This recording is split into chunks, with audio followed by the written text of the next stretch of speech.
Moi, je donne la parole à Andrea Valle. Alors, qui est Andrea Valle?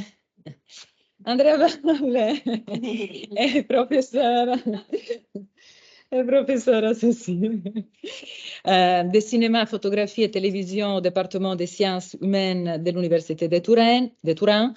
Il enseigne au fameux DAMS, discipline art, musique, spectacle. Il a écrit 3 livres, respectivement sur la notation musicale, l'audio numérique et l'analyse des films, et est l'auteur de nombreux essais dans les domaines de la sémiotique, de l'informatique musicale, de la musicologie, du multimédia et du cinéma. Je rappelle seulement un des titres de ces livres en anglais. C'est un livre qui a été important aussi pour les sémioticiens. Contemporary Music Notation, Semiotic and Aesthetics Aspects, pour un éditeur italien de Sono, Associazione per la Musica, publié en 2018. Il est l'un des fondateurs du laboratoire CIRMA, Interdepartmental Center for Research on Multimedia and Audio Video, et a participé au projet européen Virtual Electronic Poem, qui a reconstruit en réalité virtuelle les poèmes électroniques de 58 de Le Corbusier, Edgar Varèse et Yannis Xenakis. Il est aussi bassiste électrique spécialisé en rock expérimental à free jazz. Pourquoi je vous raconte ça? Mais c'est très important parce que c'est aussi sa pratique des compositeurs et des musiciens qui est à la base d'une grande partie de sa réflexion théorique.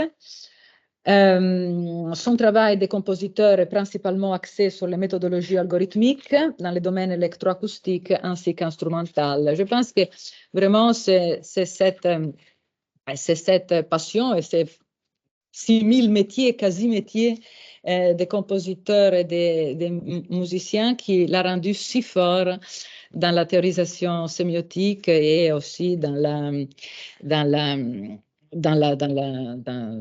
ses écrits sur les algorithmes et sur les systèmes informatiques. Donc, je lui donne la parole. Vous ne me verrez plus parce que c'est mon ordinateur e c'est e invece le slide sono? Allora, le slide sono... Allora, adesso nous allons partager fenêtre comme ça et nous y sommes. Et Voilà. tu vas faire... Alors, tu dois pointer ici et aller comme ça. Parce que si ce n'est pas pointé, se non sei con questo. Ok. Alors, merci beaucoup, Maria Giulia Juan, pour cette invitation. Je suis ravi d'être ici à ce séminaire. Excusez-moi, mais je ne parle pas français. J'improvise en français. Donc, mon français, c'est suffisant pour aller en boulangerie, mais pas pour une discussion académique. Donc, je dois changer vers l'anglais. So, as I was saying, I'm very happy to speak here for this first time at this seminar, this very famous seminar. At the same time, I'm a bit afraid to present my consideration at this point of the seminar because, you know, all the other intervention sort of systematically took and burned the few consideration that I had in mind. So, you know, like Hunter's Gator slash and burn technique, everything slash it down and burn. So, I hope I will say something at least a bit interesting. So first of all, it seems to me, it seems relevant to observe that we talked about AI, but we typically meant deep learning. So this aspect was clearly underlined by Deliège, but also by Stockinger contribution in the seminars. We are certainly experiencing a moment of hype, which I think concerns many, even in the technical scientific field, but certainly this sort of enthusiasm, maybe amazement, wonder, seems to me to be higher among humanists rather than scientists. So the debate over neural networks, as we're mostly speaking about deep learning, undoubtedly has a long history in the field of AI. The issue is eminently epistemological and concerns the nature of the explanation. Turner's observations are still, to me, perfectly relevant. So the interpretation of inputs and outputs is usually pre-specified by the researcher, but this is not the case for units in hidden layers. And for these, no clear interpretation will be possible in most cases, even after learning, due to the distributed nature of the representation. The advantages of these is that the researcher does not have to make unnecessary assumptions on the representation. A disadvantage is that it can make it more difficult to define a real model, what a real model does, why it does it, and so more difficult to extrapolate this behavior to the real world. That's the point. So on the history of and current debate on AI, for example, a very interesting book, much appreciated by the AI community itself, is the one by Antonio Lieto, which is unluckily an ex-colleague. And this book, among other things, poses a specific problem, certainly near to semiotic interest. So the verification of the cognitive plausibility of computational architectures. The topic is controversial, and for example, Lieto clearly distinguishes between functional, the way it works, and structural, how it is, models of the mind. The question that has arisen several times in the seminars is in fact that of subjectivity. Who do we think these models are? Put like that, it seems a bit ridiculous, but the subjectivity effects that emerge from deep learning application are obviously interesting for semiotics. You see the many discussion on ChatGPT, Alonso, Compagno, Basso Fossali, Paolucci. So here the final, somewhat tranchant, but demystifying consideration by Poole and Mackworth on large language models. Large language models are controversial because of the claims that are made. In particular, there is a lot to be impressed with if you set out to be impressed. However, there's a lot to be critical of if you set out to be critical. Now, this book, Poole and Mackworth, is a comprehensive introductory book to AI. Now, at the third edition, the book declares its reference paradigm in the second part of the title, as you can see. Somehow it was the previous hype in AI, but unlike deep learning, it didn't reach a general audience, that is, agency. The theoretical framework refers to the idea of computational agent. In this context, deep learning is traced back to one of the aspects of computational agency, namely the learning component and possibly the generation of specific behaviors as a function of the learning component. I believe that this idea of agency, on which, for example, Capelletto has focused, albeit from an anthropological, phenomenological perspective, but also Stockinger and Colas-Blaise have referred to it. This idea of agency, I was saying, is in fact an interesting terrain of dialogue, which has not yet occurred, between AI and semiotics. A computational agent has beliefs, knowledge. In semiotics, the notion of actant concerns precisely an idea of subjectivity oriented towards value. The issue of plans is discussed in terms of narrative programs, while the aspect of belief takes various declinations in terms of value or passion. Finally, knowledge can be thought of as competence. So one side effect of this seminar is that I'm grateful for, is that I finally studied machine learning. As often happens, when you look for a serious technical manual, you end up with a book by O'Reilly. This text that you can see by Müller and Guido is particularly clear and rigorous. It's written, by the way, in the pre-hype period, 2016. It seems like a lifetime ago. It dedicates very little space to neural networks, and not with particular enthusiasm, as you can see. Then I came across François Chollet's book, and I finally found a clear and understandable description of neural networks machinery. This is a remarkable text, and in fact, by the way, is cited by Poole and Mackworth. On the one hand, this book seems to have an applicative vocation declared in the title. You see, deep learning with Python. In reality, together with this aspect, it provides an epistemological interpretation of deep learning while not omitting some important philosophical consideration.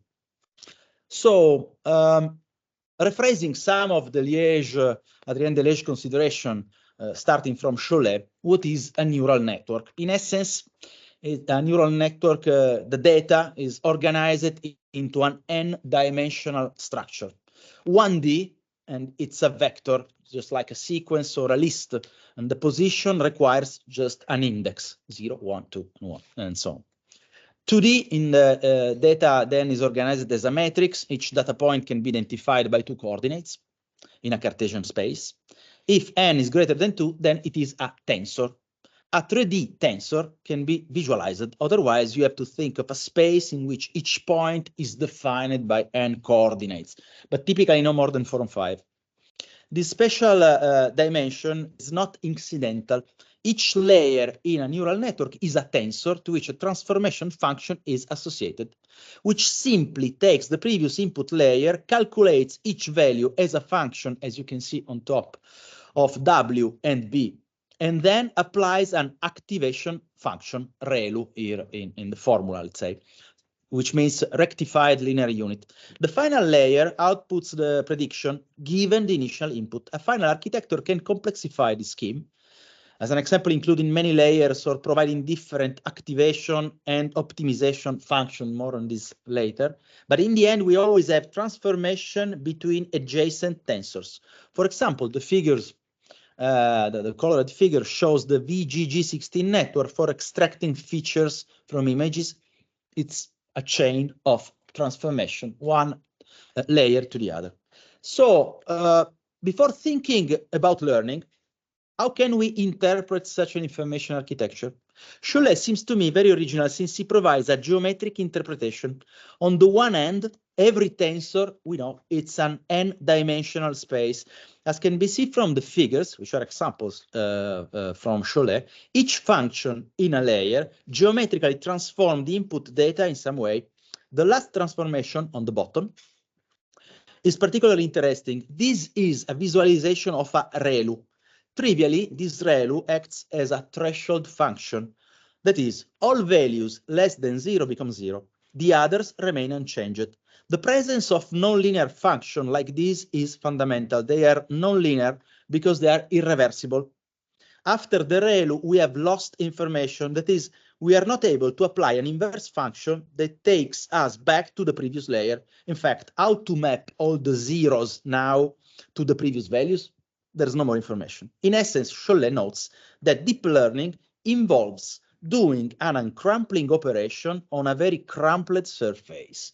So what a neural network is meant to do is figure out a transformation of the paper ball that would uncrumple it. With deep learning, this would be implemented as a series of simple transformation of the 3D space, such as those you could apply on the paper ball with your fingers, one movement at a time. So like this, uncrumpling paper ball is what machine learning is about, finding neat representation for complex, highly folded manifolds in high-dimensional spaces. A manifold is a continuous surface like our crumpled sheet of paper.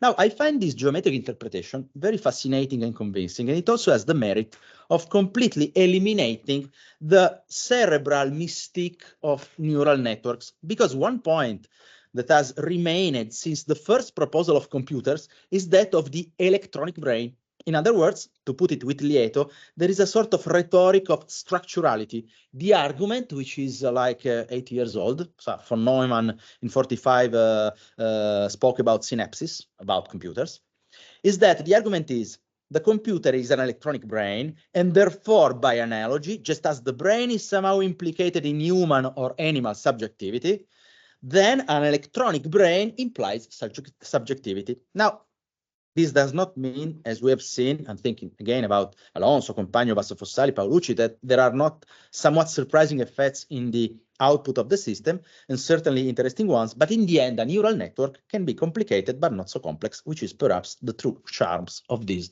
architectures. So, how does a neural network learn? So the final output is measured by a loss function compared to a real reference output, which passes the result to an optimization function, which in turn changes the values, the called weights, associated with the layer function. Now, we know this aspect, but how does it do it? Well, by simply introducing small variation with opposite signs to the output of the loss function. So you get a score. And if the score is too big, weights are diminished. If it's too little, they are increased. So as Cholet notes, this idea reinforces the geometric interpretation. In fact, the assumption is that these spaces, like ND surfaces, are continuous, like surfaces. That is, they are mathematically differentiable. If they are surfaces, just think about the crumpled paper ball, one can move continuously on the surfaces. This is the idea of the gradient, a term largely used in the neural network jargon meant as a generalization of a derivative, in mathematics. So the idea is that you have these continuous surfaces, and so you can adjust on these surfaces. This learning mechanism seems particularly interesting to me. Evidently, it is based on a feedback idea. In a feedback system, the output feeds back into the input, as you can see in the basic schema on top. This idea of re-entry can be described in various ways. For example, formally in recursive terms. So you see there is a definition of a function in Python, which is called Fibo, and it's a recursive implementation of a Fibonacci sequence generator, like 0, 1, 1, 2, 3, 5, 8, 8, 13. It means you get the next value by summing the previous two. No, the point here is that inside the definition of the function itself, as long as the overall sequence of number is fewer than 20 elements, the function continues to call itself. And we know that this idea can be exploited on a classic textual level. Just think about mise en abîme or the so-called Drost effect. Now, the diagram below, the one on blue, however, indicates a feature of feedback system that is not described by this recursive mechanism. The output is not calculated, as in Fibo, rather it is measured. The output is information external to the system that produces it, hence it has to be measured. Output is a full part of the environment surrounding the system. So, the idea of feedback was first introduced by Rosenbluth, Wiener, and Bigelow in their famous 1943 paper, which is the epistemological basis of cybernetics. I'm happy that Pierluigi Basso is still thinking about this kind of approach. So, in the paper, Rosenbluth, Wiener, and Bigelow introduced the idea of feedback as a measure of effectiveness towards a goal and indicate that teleology is a fundamental aspect of behavior. Teleology here is synonymous, and I am quoting, with purpose controlled by feedback. In particular with negative feedback as an adjusting tuning operation like the one done by an optimizer in a neural network. So Rosenbluth, Wiener, and Bigelow propose a clear definition of subjectivity that seems interesting to me for semiotics. It is based on an idea of purpose-directed agency. It is an operational, formal, very general definition. By the way, it seems to me to be consistent with Sebeok's thesis, according to which semiosis is typical of every living being, as the latter is oriented at least towards self-preservation. On the other hand, the idea of feedback is implicit in von Uexküll's idea of Umwelt, based on a closed cycle between action and perception, passing through the environment. But as it is formal, this definition, the cybernetic definition is even more general. In fact, for Wiener, certain forms of purposeful behavior certainly apply to technological devices. An interesting point, however, is that the feedback mechanism, called backpropagation in neural network, is not biologically plausible if we take into account neural biological network, as already noted by Nobel Prize Crick.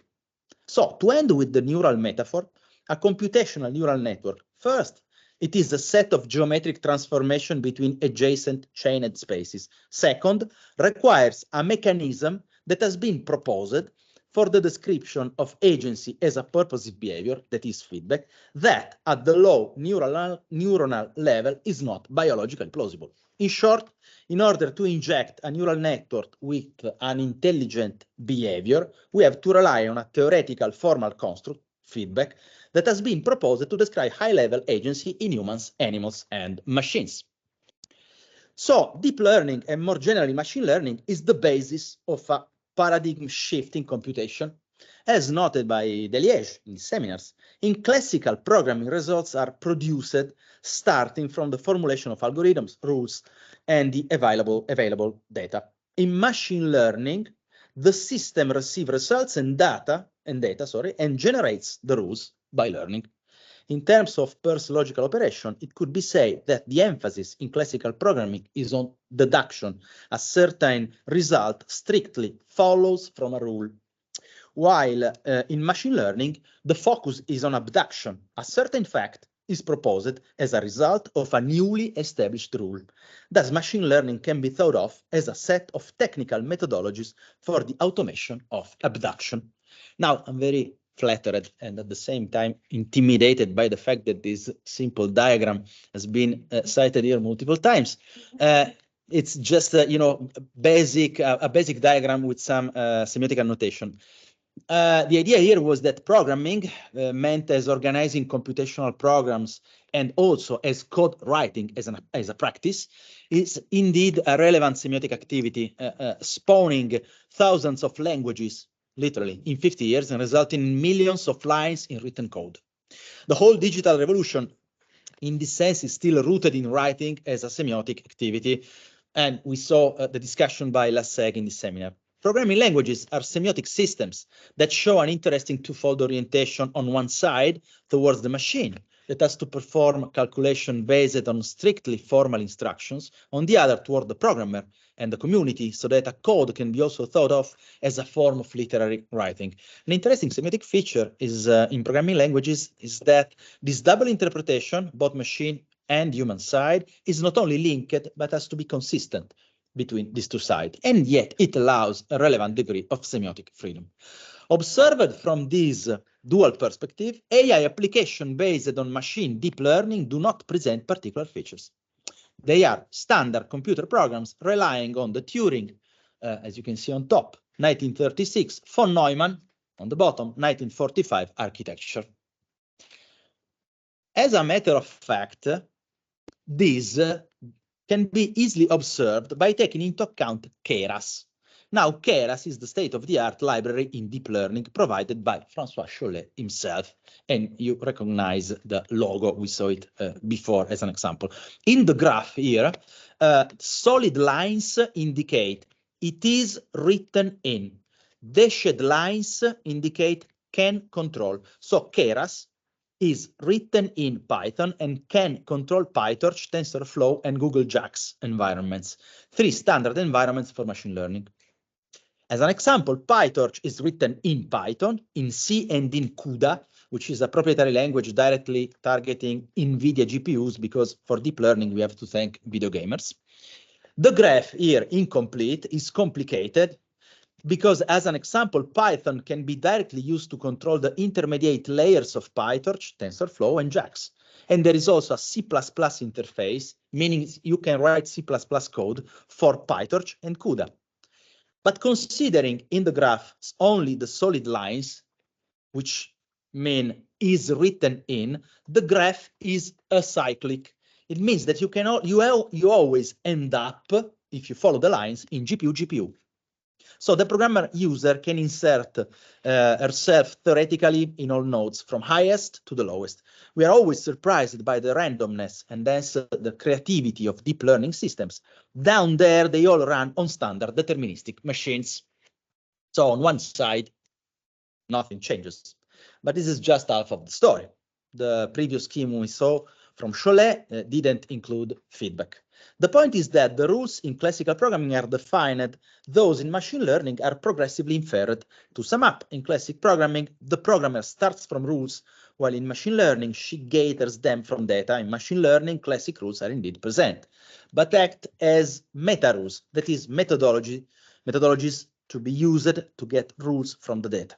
Now, a recent buzz on the web is feedback economy. I think there is a zeitgeist on esprit du temps, so to say, that has its pivot in feedback. This feedback-based communication is indeed a common feature of social network and electronic markets, but with deep learning now it is also built into application. The result is a situation like the one in figure, in which the dotted line represents the classic programming, which is still required to program the machine learning system, while the others indicate a circuit that always passes through the data. The data are properly the environment external to the subjects. This communication is open, to speak with Maran, not fully controllable by the agents, not deterministic, can be disturbed. In the programming training phase, the programmer must inspect the output of the machine learning algorithm to verify the behavior of the machine in the wild, comparing it with the empirical nature of the data. The goal is the tuning of the algorithm. The user can only treat communication with the machine in terms of an interaction through the data. Those he receives that is the machine learning output, and those it provides, user output, like a prompt. This interaction continuously modifies the results produced by the machine. See, as an example, no, the title of this article from OpenAI on concerning ChatGPT or DALL-E. Therefore, the new paradigm, which also insists on the classic one, due to the stratification of the symbolic dimension in computer, could be defined as feedback computation. It is based circuitally, to speak with Basso, on a sort of relocation of the programmer's position. This produces a sort of blurring between user and programmer, but not a complete one. I'm throwing just a couple of suggestions on the table. First, metaprogramming. If a program is a string of symbols and large language models produce strings of symbols, is it possible to generate programs with LLMs? Well, maybe not. According to Cholet, there are two basic cognitive dimensions. One geometric, based on proximity, value-centric analogy. The other structural, based on exactness, program-centric analogy. This indeed reminds us of autography allography in Goodman, more on this later. Neural network excel at the geometric component, while metaprogramming requires exactness. In fact, for this purpose, Cholet hypothesized the use of other computational architectures rather than neural networks. The point is that an algorithm must be correct, truth, not approximately correct, verisimilitude, likelihood. Basso said justesse. Hence a classic meme, as you can see on debugging. You have ChatGPT programming, and then you spend a lot of hours debugging the result because you need exactly that result. The second idea, the first was metaprogramming, is prompt as programming. Now, Romele has suggested that prompt can be thought of as a pseudocode. I find this very interesting, even if I do not agree. Sure, they both share a proximity to human language and the idea of describing the control of the machine, both prompting and pseudocode, if you want, or code. But pseudocode, even if related to language, is still related to instructing the machine, while prompting is a way to train, tune, inspect the machine. So how can we think in terms of semiotics of culture about this zeitgeist that drives toward feedback computation? These two approaches to programming can be characterized from a semiotic perspective by referring to the couple grammar versus text, Lotman and Uspensky, but also immediately Eco. A grammar defines a set of rules to be applied so that an output is generated that is formally consistent with the prescribed rules. Thus, a grammar approach focuses on the prescription of rules.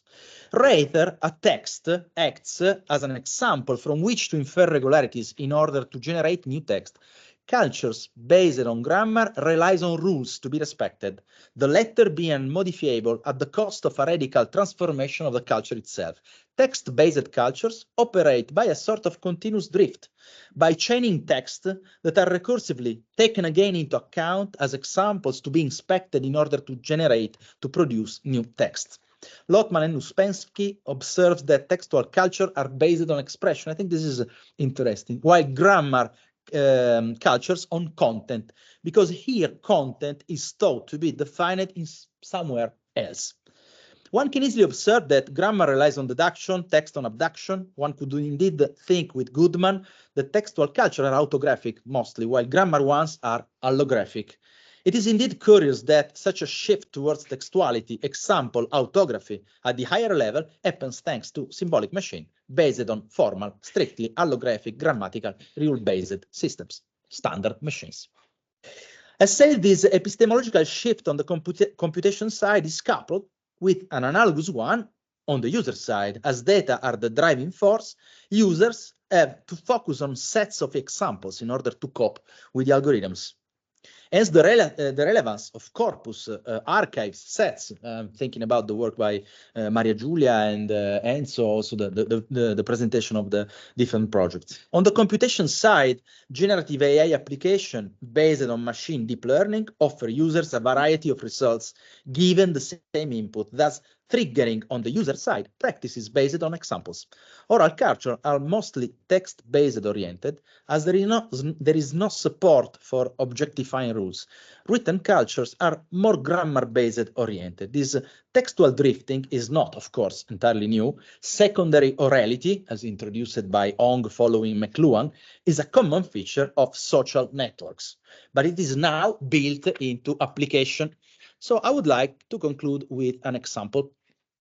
This is a Facebook group, maybe you know it, named Cursed AI. As you can see, it is a group oriented towards the bizarre and includes images, but also comics and sometimes text created agnostically with all available software. You can see a screenshot of a tiny part of the media archive on the side of the slide. It is immediately evident that the images follow one another, organized in systems of variation on thematic, figurative, plastic basis, with a clear idea of a progressive drift. There are few apex legomena. Mostly it is a chain of pseudo-regularities. But the point is not only that machine displays a human-proposed prompt subject to various drifting, there is properly an interaction. Now, this specific relation between a certain machine behavioral state and the users may be thought as a form of semantic interaction of Meyer. Semantic interaction is the detection of regularities that is abducted as a rule, coupling the spotted recurring item as the expression of a content, of a possible new content. While the term is used in the context of biosemiotics, yet it seems interesting to investigate it cybernetically, so to say, in the context of generative AI. Regularities in the machine behavior, not strictly formalized, are detected by users and used to interact with the machine itself. But on the other side, user behavior is captured by the same machine that capitalizes it in order to adjust its behavior, thus leading to a multi-layered semantic interaction. So I'm sorry for the following example. It is for the sake of science.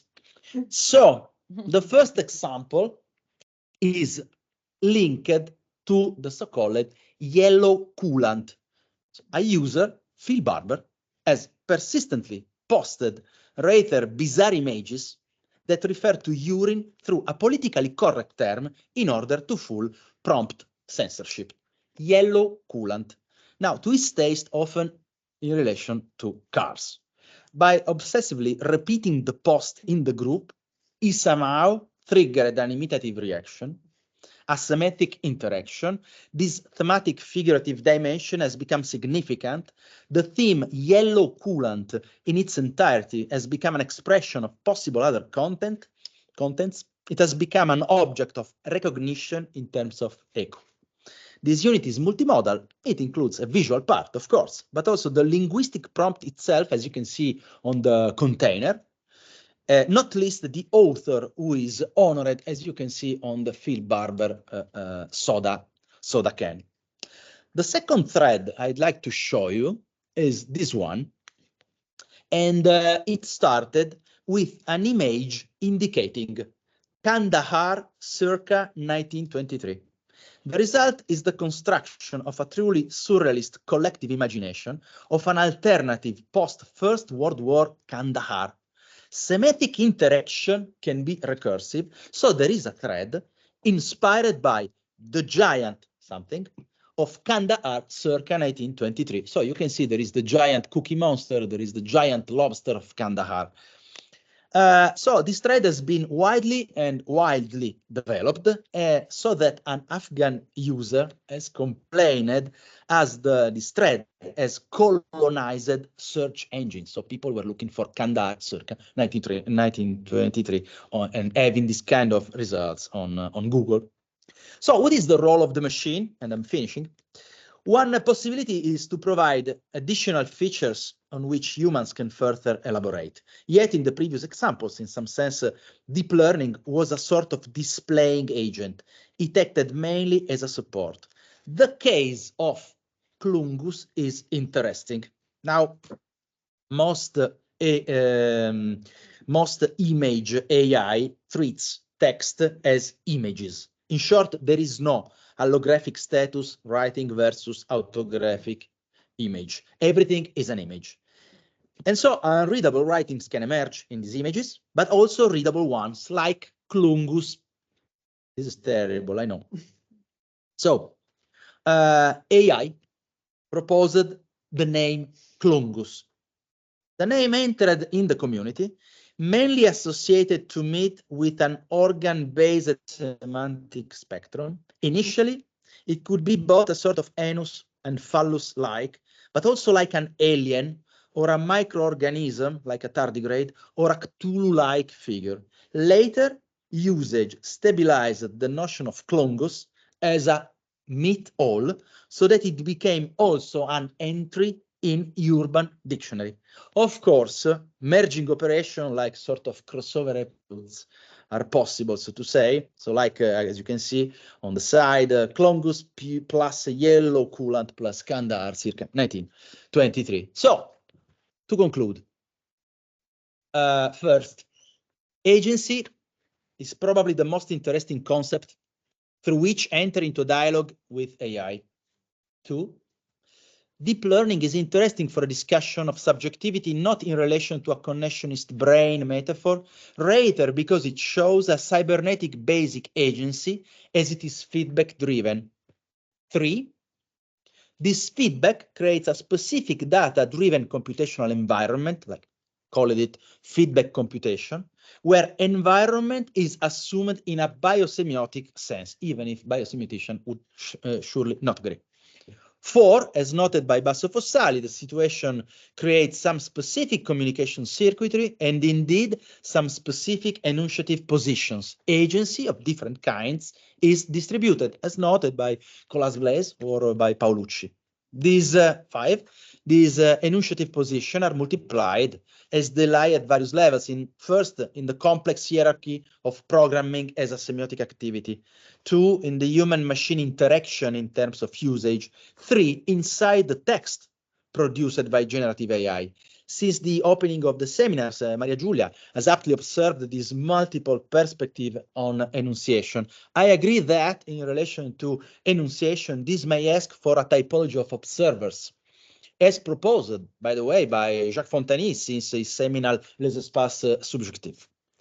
My 6th point is that such a situation is indeed another move in a shift that McLuhan associated in general to the electronic revolution towards a textual regime versus a grammar one based on analogy, examples, drifting, autography. And finally, curiously enough, all this is powered at the end by the development on steroids, like with big data, GPUs, of the formal grammar-based regime of classic computation, which bakes it. So thanks a lot. Merci beaucoup pour votre attention.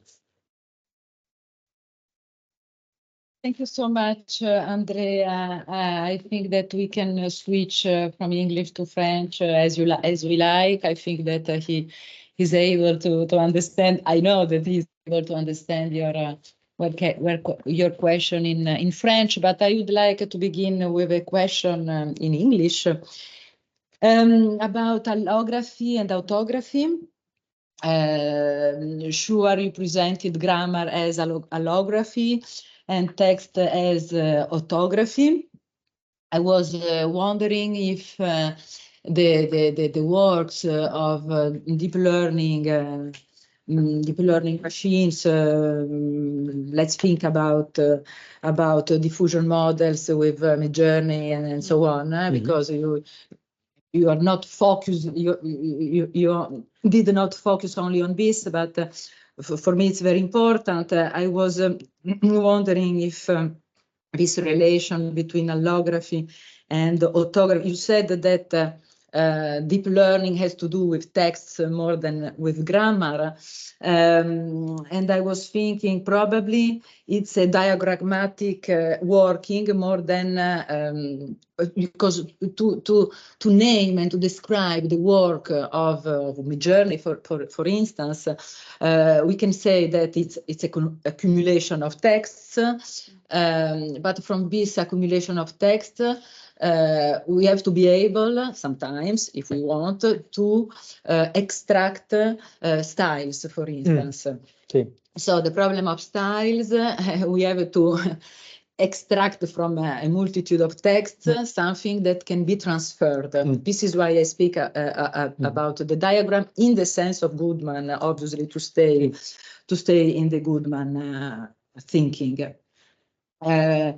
How do you do you agree about this idea of diagram as described in Goodman as in a sense a middle way between allography and orthography, and how could you explain otherwise as well, in other terms, this extraction of something transferable from the analysis of texts that machine is doing? Well, yeah, I agree. I think that if you look at this issue from the point of view of computation, so by using that kind of lexicon, and we spoke about rule-based system versus machine learning system, maybe we could think about this in terms of heuristics. So an heuristic is a rule, but actually it is not guaranteed in an heuristic that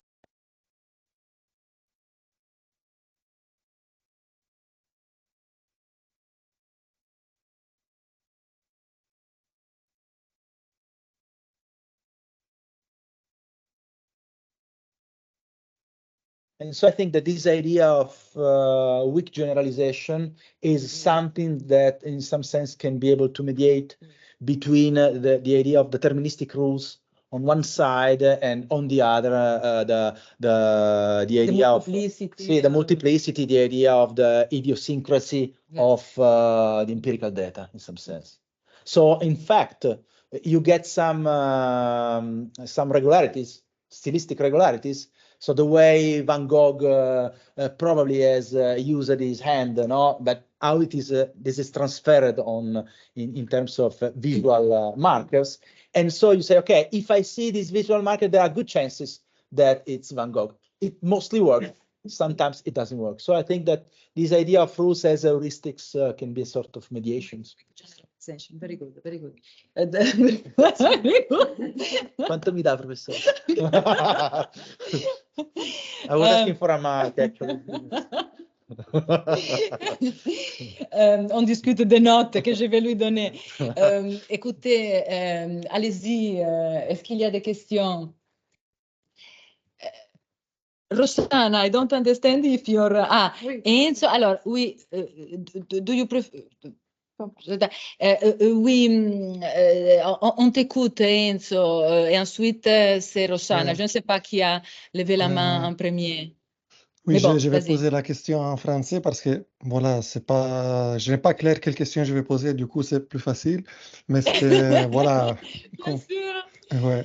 Merci beaucoup pour cette conférence hyper riche. Et la métaphore que vous avez utilisée sur le papier en crumpling, mais qui est en même temps une métaphore ou une manière de fonctionner géométrique, si j'ai bien compris.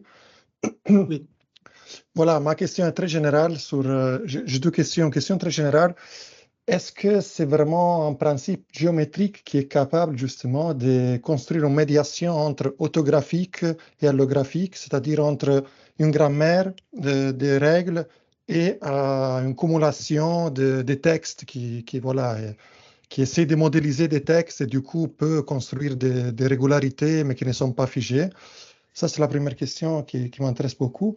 Et puis, mais voilà, peut-être que la deuxième question est liée au fait, il me semble que les exemples, ou quand même les langages sur lesquels l'intelligence artificielle générative est forte maintenant, sont surtout liés au fait qu'on peut construire des surfaces.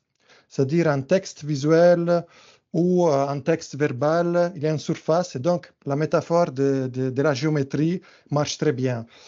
Est-ce que vous pensez que si on commence à travailler, comme dans le cas des sorts, sur des textes qui sont temporels, par exemple, qui impliquent plusieurs dimensions, voilà, mais je ne pense pas forcément, par exemple, à la musique, parce que la musique, on a la notation, genre un film ou à des compositions tridimensionnelles, ça pourrait constituer un défi pour cette forme de modélisation autographique et holographique en même temps. Concerning the geometric aspects, well, actually, those are not my consideration, but I'm reporting the idea of François Chollet. And one of the ideas is also that one can ask himself or herself, why does it work? And one of the main point in Chollet, which is, if you want a philosophical, and also if you want a metaphysical consideration, is say that most of the data, typically, most of the organization of the information, not of the data, lies on simpler spaces, but we found it like crumpled. So the idea is that this work because actual information is in itself structured in simple ways, and we are able to extract this kind of information. So it seems that it's like those features are low-level information that we are able to extract, like those mediation between the richness of idiosyncrasies of examples or text and the idea of something which is a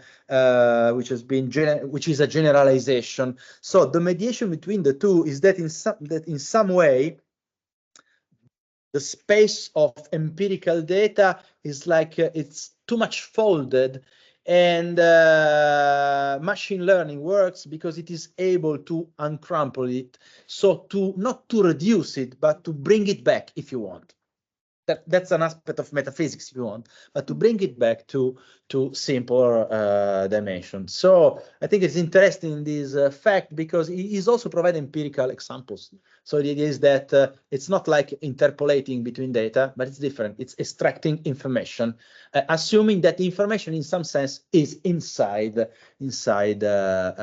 data you are analyzing. So I think that this it's an interesting interpretation of the generalization process in this sense, like geometric transformation. I'm not sure about your last question, because in some sense, large language models, which are kind of, well, they are variation on the same architectures like transformer, but at the end they deal with time, not exactly with chronological time, but with the logical time of text, because text is a sequence. So, in fact, from a technical point of view, I don't want to say that it is the same, but you have the same issues with text and with moving images, because they are sequences. And you get some good results since some months in generating transformations. Sure, I agree with you that typically text videos generated by AI mostly focus on continuous transformation, because probably it's the way the model under works, by modifying weights and progressively transforming all the inner spaces that at the end results in continuous surface transformation. So the point is that the real challenge, I think it's well discussed by Chollet when he speaks about metaprogramming. So can you generate a program? That's the real challenge with neural networks. And well, there's a lot of people trying to do that, and you get good results. The point is that there is no approximation to a correct algorithm. It can be correct or it is not correct. There's no way in the middle. In fact, by the way, Cholet, who is an authority on deep learning, proposed genetic algorithms for automatic generation, just as an idea. He throws out this idea as a way for generating code. Because in that case, I think there's really a philosophical element. So there are different things in some sense. And I have to say that I agree with that, actually. But I don't see in the idea of temporal sequence necessarily something particularly difficult. Very interesting. Merci beaucoup. Very, very interesting. Rossana, Oui. vas-y. Merci. Je pose la question en français. Mais... Oui. Merci beaucoup, c'était vraiment très riche. Et en écoutant, en écoutant ton intervention, je pensais en fait, quand on passe à la dimension textuelle, est-ce qu'on pourrait imaginer les étapes intermédiaires, les langages intermédiaires, comme des, je mets entre guillemets, des réseaux d'isotopie. Je dis pourquoi. Les exemples que tu as montrés, on voit qu'en fait, il y a une isotopie du jaune coulant, etc., qui va se faire à partir de tout un tas d'éléments qui sont repris, etc. Et en même temps, des transformations de ces isotopies.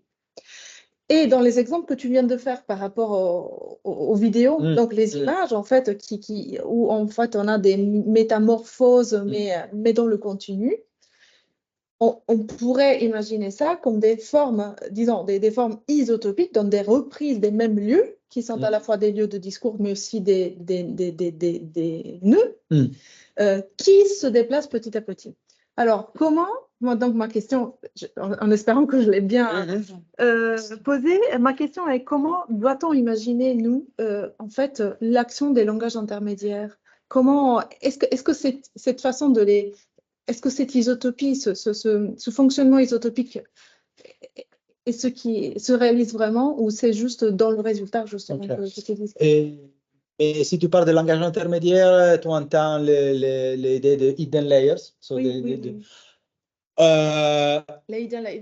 Dans le sens de la stratification de ces couches énonciatiques. Oui. Well, I'm not an expert in machine learning. By the way, at least in this field, I think I understand something when I program it, but I've never programmed directly. But I think that an interesting example is the idea of Deep Dream by Google. In Deep Dream, what happened is that the neural network is operating, extracting features, and these features, the intermediate layers, can be visualized, in fact, if you want to inspect what's going on. And in deep dreams, the idea was to use the visualization of the data, of the way the neural network worked, to be composed with the original image. And you get, we know all those images with strange little dog's faces and eyes and whatever. So that's interesting because in this case, you really see that these intermediate layers creates, if you want, isotopies, meaning that they're able to define a pertinence, a sort of relevance, and they extract information in relation to that exclusively. I'm sorry, exclusivement, c'est plus facile.